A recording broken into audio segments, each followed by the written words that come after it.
गुणवंत विद्यार्थ्यांचा सत्कार सन्मान सोहळा संपन्न.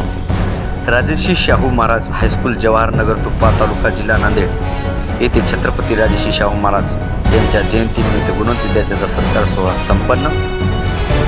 नांदेड दिनांक 26 जून 2025 रोजी गुरुवार राजश्री शाहू महाराज यांच्या जयंतीनिमित्त गुणवंत विद्यार्थ्यांचा सत्कार सोहळा आयोजित करण्यात आला.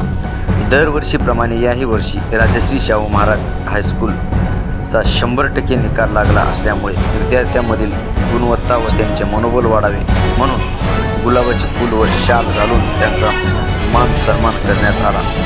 राजश्री शाहू हायस्कूल प्रथम आलेले विद्यार्थिनी ऋतुजा पंडित, द्वितीय नेहा पठाण आणि तृतीय साहिली एडके. अनेक विद्यार्थी चांगल्या गुणांनी उत्तीर्ण झाले असल्याने त्यांना पुढील शैक्षणिक जीवनासाठी प्राचार्य. आज लोकराजा छत्रपती शाहू महाराज यांची जयंती आणि या जयंतीनिमित्त आम्ही दरवर्षी गुणवंत विद्यार्थ्यांचा सत्कार करतो. कारण राजा म्हटलं की प्रजेचं जसं हित पाहतो तसं आम्ही ह्या गुणवंत विद्यार्थ्यांचा सत्कार केल्यामुळं किंवा सन्मान केल्यामुळं हे जे मागचे विद्यार्थी आहेत तर त्यांनाही वाटतं की बाबा आम्हालाही कुठंतरी शिक्षण चांगलं घेतलं पाहिजे आणि चांगले गुण मिळाले पाहिजेत आणि म्हणून ते त्यांना प्रोत्साहन मिळावं यासाठी आम्ही दरवर्षी गुणवंत विद्यार्थी सत्कार केवळ राजर्षी शाहू महाराज यांच्या जयंतीनिमित्त घेत असतो. शाळेचं पण नाव राजश्री शाहू विद्यालय आहे.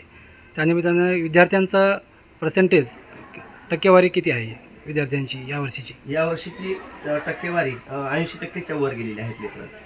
एवढं म्हणजे स्ट्रिक असताना फक्त केवळ मेहनत घेतात लेकरं आमचे आणि नुसतं लेकरच मेहनत घेत नाही तर आमचे सर्व शिक्षकसुद्धा मेहनत घेतात आणि त्यामुळे आमच्या गुणवत्तेमध्ये भरपूर फरक पडतो आणि लेकरं चांगली मार्क घेऊन पास होतात. एवढं म्हणजे आज आपण पाहतोय की यावर्षी नकला बंद म्हणून सांगितलं आपल्याला, म्हणजे कॉफी चालायचं नाही, कॉफी मुक्त अभियान होतं, तरीही आमचे लेकरं एवढे चांगले मार्क घेऊन पास झाले. त्याच्यामुळे आम्हाला अभिमान वाटतो. कितवी ते कितवीपर्यंत आपले वर्ग चालतो शाळा? 8वी ते 10वी. बरं. एकूण संख्या 10वीची किती आहे? 10वीची एकूण संख्या आपल्याकडे आता सध्याच्याला 55 आहे. यावर्षीचा रिझल्टची काय अपेक्षा आहे आपल्याला? 100% निकाल लागतो, काय अडचण नाही. यावर्षी 100% लागला, मागच्याही वर्षी लागला आणि पुढच्याही वर्षी 100% लागतोच, कारण तशा पद्धतीनं आम्ही तयार करतो मुलांना. आपण मुख्याध्यापक म्हणून या ठिकाणी विद्यार्थ्यांचा सत्कार समारंभ ठेवलात, त्यानिमित्तानं विद्यार्थ्यांना आपलं काय आव्हान असेल पुढील शैक्षणिक जीवनासाठी?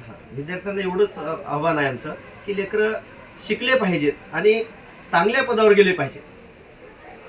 कोणाचाही मुलगा जर गरीबाचा एखादा नोकरीवर लागला तर त्याचं घर सुधारतं आणि म्हणून त्याला आम्ही प्रोत्साहन देण्याचं काम करतो आणि लेकरं घडावंच लागतात, कारण तशी पद्धत आपल्या शाळेमध्ये आहे आणि कितीही कसंही लेकरू वागायला लागलं तरी शाळेत आल्यावर त्याला आमच्याकडे सरळ करतो आम्ही आणि त्याला आपल्या प्रवाहामध्ये आणतो. तर पुढील शिक्षणासाठी मी सर्व विद्यार्थ्यांना शुभेच्छा आणि सगळेजण आमच्या म्हणजे कार्य या जयंतीसाठी आले त्याबद्दल मी सर्वांचे मनपूर्वक आभार मानतो. थांबतो.